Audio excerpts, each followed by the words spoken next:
Ladies and gentlemen, welcome to Siboga TV, which is the home of politics. Kenya is heading towards yet another historical election. The 2027 race is already shaping up to be one of the most defining contests in our political history. President William Ruto, the master strategist who defied the odds in 2022, is determined to secure his second term. But the big question is, can he be stopped? From Mount Kenya's fiery Rigathi Gachagua to Martha Karua, the Iron Lady, to Kalonzo Musyoka, the ever-patient diplomat, to Eugene Wamalwa, the Western Region technocrat, many names are being floated, yet when the dust settles, there is one man who can stand out as the most credible challenger.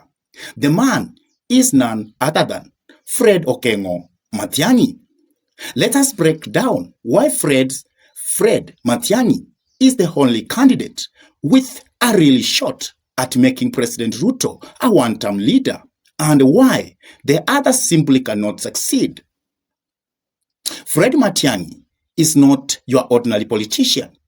He is a product of hard work, discipline, and service to the nation. His record speaks louder than any political slogan. From his days of Education Cabinet Secretary, where he reformed the examination system and restored integrity, to his time as Interior CS, where he installed order and cracked down on security, Matiang'i earned the nickname the Super CS. Unlike other many politicians who strives on rhetoric, Matiang'i strives on results. Kenya saw in him a no-nonsense leader who could get things done without bending to political rhetorics. He built a reputation of accountability, toughness, and focused qualities Kenyans deeply yearn for in a leader. But more important, Matiang'i represents something rare in our politics, a unifying figure. He is not fully tied to the tribal baggage of old politics. Coming from the Gusii region, he belonged to a community that has never produced a president, but command significant numbers. This gives him neutrality. He is not seen as a tribal kingpin trying to dominate others, but as a national servant who rose through merit. In a country divided by ethnic alignment, Fred Matiang'i offers an image of hope, professionalism, and seriousness. An image strongly enough to challenge Ruto's Asura narrative. Now, let us look at other political leaders. Starting with Rigathi Gachagua, the impeached deputy president. Gachagwa's political career has been full of controversies, court cases, and sharp rhetoric. While he commands loyalty from a section of Mount Kenya, his oppressive style and frequent gaffes have made him more polarizing than unifying. Yes, Gachagua has built a strong narrative around defending the mountain forts, but his political brand is too narrow to defeat Ruto. You need a broad national coalition that cuts across all regions. Unfortunately for Rigathi, he struggles to attract support outside central Kenya. Even within his stronghold, cracks are visible as young leaders are challenging his authority. Most Kenyans view him as too combative, too tribal, and too inexperienced to manage the complexity of a presidential campaign on a national scale. He may remain a kingmaker in Mount Kenya, but making Ruto a one-term president, that is beyond his reach. Next is Martha Karua, the Iron Lady of Kenya's politics. She is a courageous, principled, and a stronger voice of issues of governance and justice. In 2022, she was Raila Odinga's running mate, and she energized a section of Azimio coalition, especially women and urban voters. However, Karua faces a major challenge. Kenya's politics is not just about principles. It is about numbers. While she has a clean image, she lacks the mass appeal and ground networks needed to mobilize millions of voters. Her electoral history shows that she struggles to connect beyond a elite circle.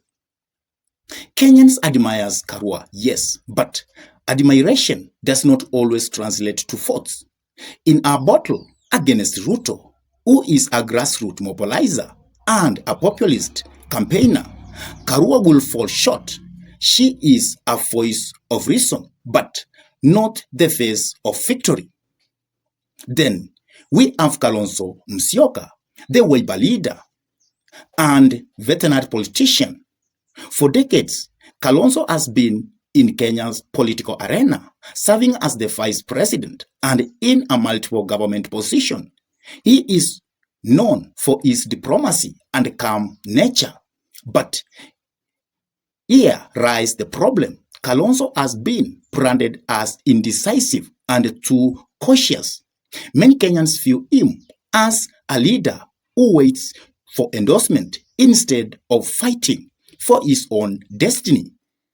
His watermelon tag sitting on his face during critical moment still haunts him. Additionally, Kalonzo has tried several times to run for presidency without succeed. He lacks the momentum to inspire the youth or the national appeal to challenge Ruto. While he remains influential in Ukambani, beyond that is out of reach and weak. Kalonzo may secure a cabinet seat or a play kingmaker, but defeating Ruto head-on, that is not his path. And finally, Eugene Wamalwa, intelligent, eloquent, and respected in policy circles. Eugene has shown himself as a moderate voice in politics. He represents the Western region and has served in the government positions. But the truth is, Eugene Wamalwa does not have a strong political pace in Western Kenya. He faces competition from heavyweight like Musalia Mudavadi and Moses Masika Wetangula. Without commanding his backyard, he cannot dream of building a national campaign strong enough to unseat President Ruto. Furthermore, Eugene lacks the firebrand, charisma, and mass movement appeal that Kenya presidential politics demands. He may rise as a coalition player, but he cannot lead the change against Ruto. Now, let us return to Fred Matiang'i. Compared to all these names, Matiang'i stands out as the most viable option to defeat Ruto. Why? 1. Clean records. He has no history of major corruption scandals, which gives him moral authority. 2. National appeal. He is not boxed into an ethnic bloc, making it easier for him to unite multiple communities. 3. Proven leadership. His work in education, ICT, and interior shows competency and toughness. 4. Silent strength. Unlike career politician, he does not rely on rhetoric. His calm but firm demeanor appeals to ordinary citizens tired of political drama. 5. Symbol of change. In a country where the same faces rotate power, Matiang'i over a fresher without inexperience. If Matiang'i can build alliances with leaders like Kalonzo, Karua, and Eugene, while winning sympathy from disgruntled Mount Kenya voters, he could present the most formidable challenger to Ruto. In conclusion, so as the road to 2027 unfolds on truth becomes clear, defeating William Ruto will not be easy. The president is a political master, tactician, and only a candidate with credibility, national appeal, and a track record of service can stand a chance. Rigathi Gachagua, Martha Karua, Kalonzo Musyoka, and Eugene Wamalwa each bring something to the table, but none of them have the full package. Only Fred Matiang'i, with his unique brand of integrity, toughness, and neutrality, has the potential to unite Kenyans and make Ruto a one-term president. The question now is, will Matiang'i step up to the challenge, or will he remain on the sidelines? For Kenyans, the answer could define our future.